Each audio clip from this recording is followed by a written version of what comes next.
The first time I saw it, it was nothing more than a cluster of sinew, metal reinforcement, and genetically engineered instincts, a being constructed for obedience, bred to kill, trained to annihilate without hesitation, a creature the alien overseers hailed as the pinnacle of control and efficiency, its eyes cold, black, unblinking, betraying no spark of thought beyond command. Yet somehow, even in its mechanical precision, there was a rawness, a tremor in the way its claws flexed, in the minute shiver of its spine, that suggested the potential for something more, something unaccounted for in the sterile calculations of its creators.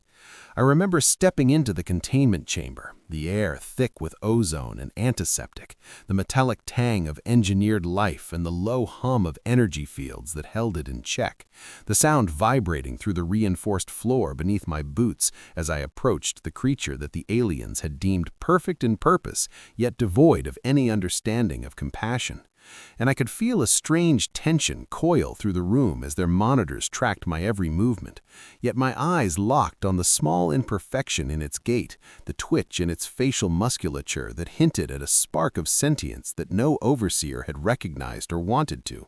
And I knew instantly that my task would not be simple, that the very act of nurturing what had been designed solely for destruction would be a gamble not only of my own safety, but of the fragile, unmeasured possibility of awakening a conscience in a being that had been raised to kill. And from that day forward, nothing about our interactions was simple or predictable. Feeding it required painstaking patience, for its instincts were sharp, its teeth capable of tearing flesh, its reflexes deadly, and every approach had to be calculated, gentle, deliberate, an act of diplomacy rather than command, as I would place food near its jaws, watching the tension ripple through its shoulders, the way it flexed its claws in anticipation, the minute flaring of its nostrils, and I would wait, sometimes for hours, until it accepted the sustenance without lashing out. Each small victory a monumental step in defiance of the cold, utilitarian logic of the aliens that surrounded us, who never once hesitated to remind me that my patience was inefficient,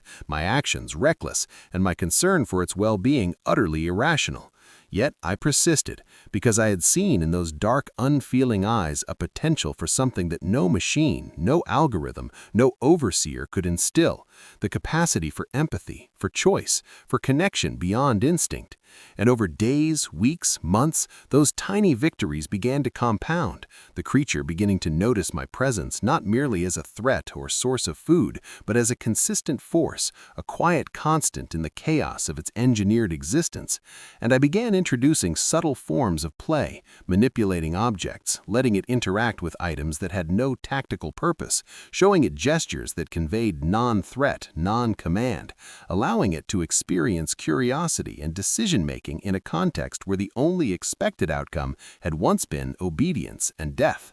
And slowly, imperceptibly at first, it began to respond, tilting its head when I approached, nudging objects toward me, even mimicking small movements, all without instruction, all driven by a budding awareness that there could be more than what it had been bred to execute. Yet the aliens never stopped their surveillance, and any slight misstep could result in brutal correction, forcing me to adapt constantly, teaching empathy in secret, finding moments in shadows, in after-hours maintenance tunnels, in abandoned training rooms where we could interact without observation. And during those long nights, I learned its patterns, how it anticipated threats, how it processed stimuli, how its instincts dictated action, and how, with careful guidance, its capacity for response could begin to override its programmed obedience, allowing space for consideration, hesitation, and ultimately choice. And each time it chose to defer instinct for a pause, each time it resisted the immediate urge to attack,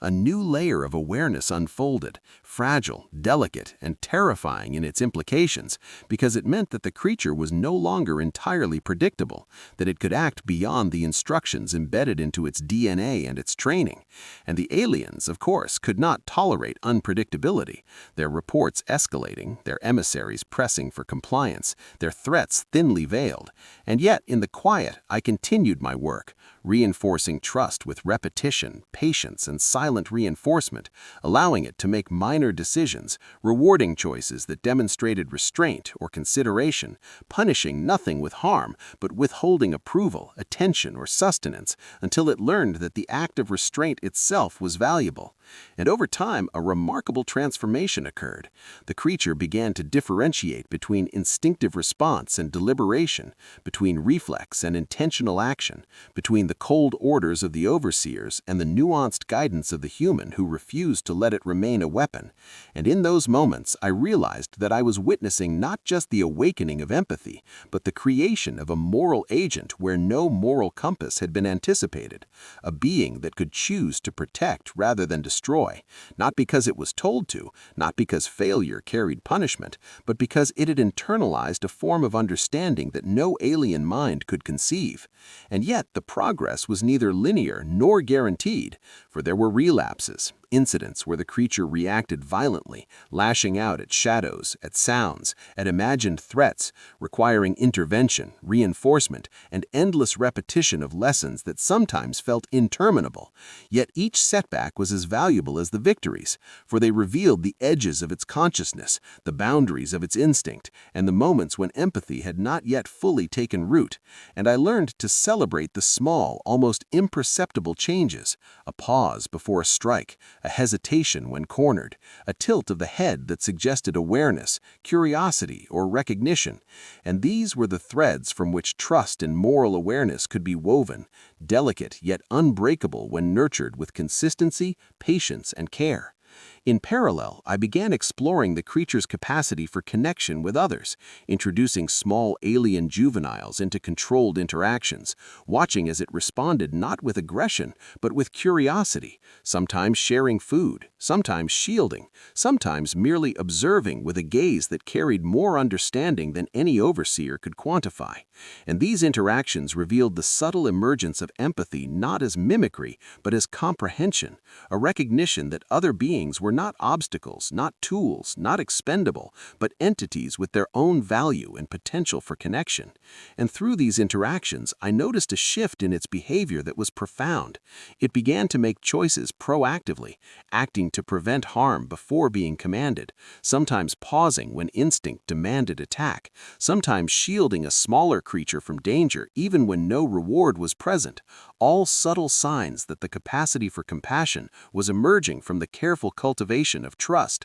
patience, and example. Yet the threat of alien oversight was never far. Their instruments measured deviation, noted the unpredictability, and occasionally enforced brutal tests of obedience, exposing the creature to situations designed to provoke killing reflexes, to ensure that loyalty to humans could be measured and broken. And each time we endured, navigating the peril with caution, using every nuance I had taught it to deflect, evade, or delay the lethal response, demonstrating not only survival, but the quiet rebellion of moral choice over programmed instinct. Until one day, after years of this careful mentorship, I witnessed something extraordinary. The creature approached a simulated combat scenario not with reflexive aggression, but with calculation, restraint, and a protective awareness that seemed almost miraculous in a being whose entire existence had been designed around destruction. And as it navigated the course, shielding weaker participants, avoiding unnecessary harm, even hesitating when a strike would have been immediately advantageous, I realized that the principles I had instilled, compassion, patience, moral reasoning, empathy, were no longer external lessons, but intrinsic to its decision-making, guiding it towards a form of agency that the galaxy had never anticipated. And I felt a mixture of awe, pride, and apprehension, because this was more than training. It was a fundamental evolution of consciousness, a redefinition of what it meant to be loyal, obedient, and alive in a galaxy that had once believed such concepts were irrelevant. And as the months passed, this emergent empathy deepened, encompassing not only those it had been taught to protect, but the broader environment, injured species, vulnerable crew, the station itself, and small creatures long considered insignificant by alien standards, each act chosen deliberately, morally, and often silently, as if the very act of choosing life over destruction had become an instinct stronger than the instincts it had been bred to follow. And in these quiet victories, I recognized the profound uniqueness of humanity, the capacity to instill hope, patience, and moral understanding in a creature designed for nothing but death. And I knew that the stage was being set for the ultimate test, when all the lessons, all the patience, all the careful cultivation of empathy would be measured not in isolated exercises, but in the crucible of choice under extreme threat, when the galaxy itself would witness a being acting neither under command nor instinct, but guided by the principles that only a human could teach. And in that looming possibility, I felt the quiet satisfaction of knowing that the years of care, feeding, secret play, whispered lessons in abandoned corridors, and the unyielding insistence on moral choice had all culminated in the slow but undeniable emergence of a being that could refuse killing, that could choose protection, and that could, in its own way, redefine what it meant to be alive in a galaxy that had once measured all value by obedience, utility, and the capacity for destruction alone. And as I watched its eyes, still dark but now reflecting thought, awareness, and the faint spark of something, The years of quiet, careful guidance, secret lessons in empathy, and patient reinforcement had transformed the creature from a machine of unthinking obedience into a being capable of understanding consequence, capable of weighing choice against instinct, and capable, most profoundly, of moral agency. And yet nothing could have prepared me, or perhaps even the galaxy, for what came next, when the station found itself in the grip of a crisis so severe that the very survival of all inhabitants would hinge not on protocol, not on automated defense systems, but on the decisions of a single entity who had been trained not to obey mindlessly, but to care deliberately,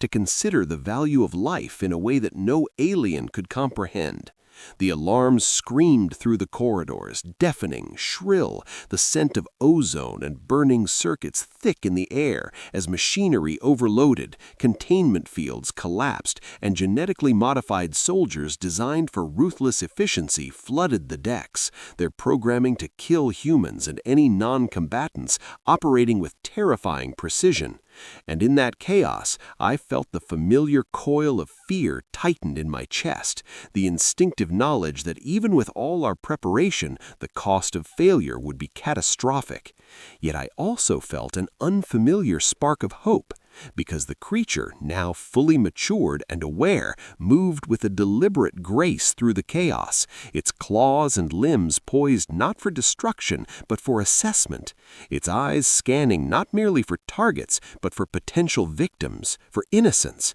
for any life endangered by the collision of machinery, programming, and panic. And the aliens watching from observation decks and command centers could not understand, could not predict, could not calculate its actions, because the creature's decisions were guided not by orders, not by ingrained instinct, but by empathy, a capacity instilled, nurtured, and cultivated by a human who would refuse to accept the logic of disposability.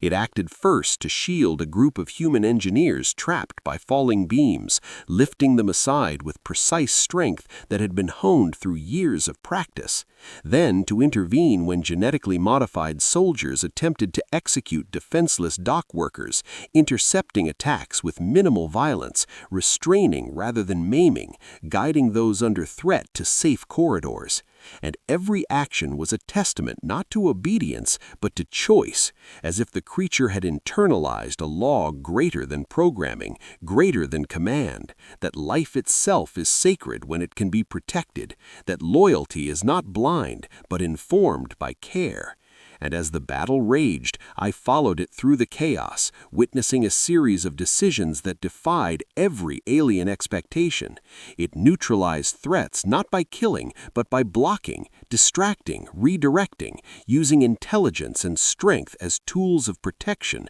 rather than instruments of death. And at one point, cornered by a group of alien soldiers who expected compliance and carnage, it hesitated, measuring the consequences, and then acted in a way that no observer could have predicted, positioning itself between the aggressors and a small cluster of frightened civilians. And for the first time, the overseer's monitors registered confusion, disbelief, and panic, because the creature had chosen empathy over instinct, protection over programming, programming, life over the mission it was bred to fulfill. And in that act, the galaxy's perception of loyalty, obedience, and the value of life shifted irrevocably. As the crisis unfolded, the creature moved like a living storm of calculated compassion, intercepting attacks, carrying injured beings across corridors, manipulating environmental hazards to shield rather than harm, and guiding humans, aliens, and innocents alike to safety, all while the station groaned, shuddered, and flickered under the strain of malfunctioning systems, its automated defenses failing, its structural integrity tested. And I realized that every lesson, every whispered word, every secret game of trust and restraint had culminated in this moment, in a display of moral courage that no alien could have engineered and no machine could have predicted. And though the overseers attempted to issue override commands, to enforce compliance through fear or threat, the creature ignored them, operating entirely under its own volition, its mind a fusion of instinct and empathy, a living embodiment of the human principle that compassion is a choice, and that choice carries power greater than any weapon.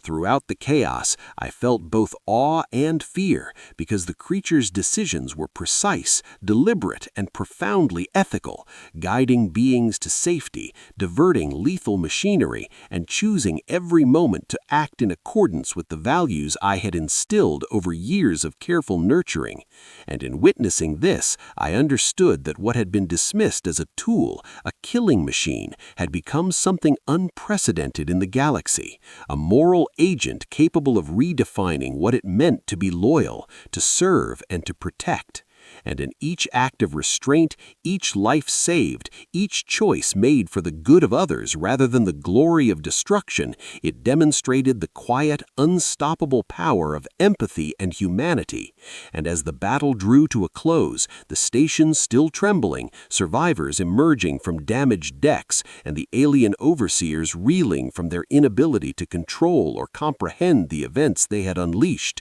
the creature paused, surveying the aftermath, standing amidst the wreckage not with triumph, not with arrogance, but with calm and measured awareness, its eyes reflecting thought, compassion, and understanding. And I stepped forward, meeting its gaze, and in that instant, the years of patience, of secret lessons, of whispered words in abandoned corridors were validated, because the being that had once been a weapon of destruction had become a guardian of life, not through programming, not through orders, but through the cultivation of empathy and choice, the very essence of what humans do best. In the aftermath, the overseers attempted to reclaim it or categorize it, to assign it a function within their utilitarian hierarchy, but I refused, knowing that its agency, its capacity for moral reasoning could not be commodified, and together we walked through the scarred station, human and creature side by side,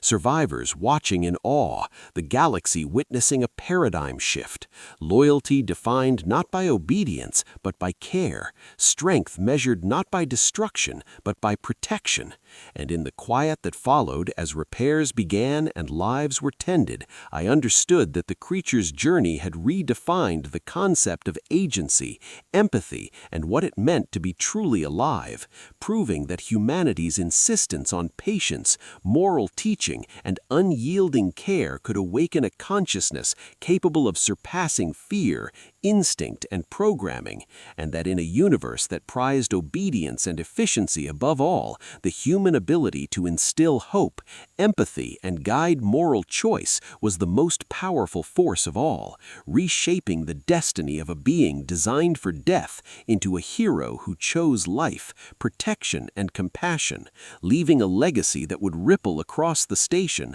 across species, and across the galaxy, redefining what it meant to be loyal, to act with conscience, and to recognize that no creature, no matter how engineered, is beyond the transformative power of humanity's care, patience, and unyielding belief in the value of life. And in that realization, as I looked upon the creature now fully autonomous, fully compassionate, fully alive, I knew that every hour of patience, every risk taken in secret, every choice to teach rather than command, had created not only a savior, but a testament to the irreplaceable, incomparable, and profound impact of humanity in the universe, a force that could transform a weapon into a guardian, a killing machine into a protector, a being bred for destruction into a symbol of hope, empathy, and the extraordinary power of choosing to care, even in a galaxy that prized compassion as weakness. And as the lights of the station flickered and the survivors began to recover, I felt a quiet, unshakable certainty that what humans can teach through patience, love, and moral courage can transcend species, biology, and programming, proving to all who witnessed that the greatest weapon in the galaxy is not one that kills, but one that chooses to protect, to heal, and to value life in all its fragile, beautiful, and unquantifiable forms.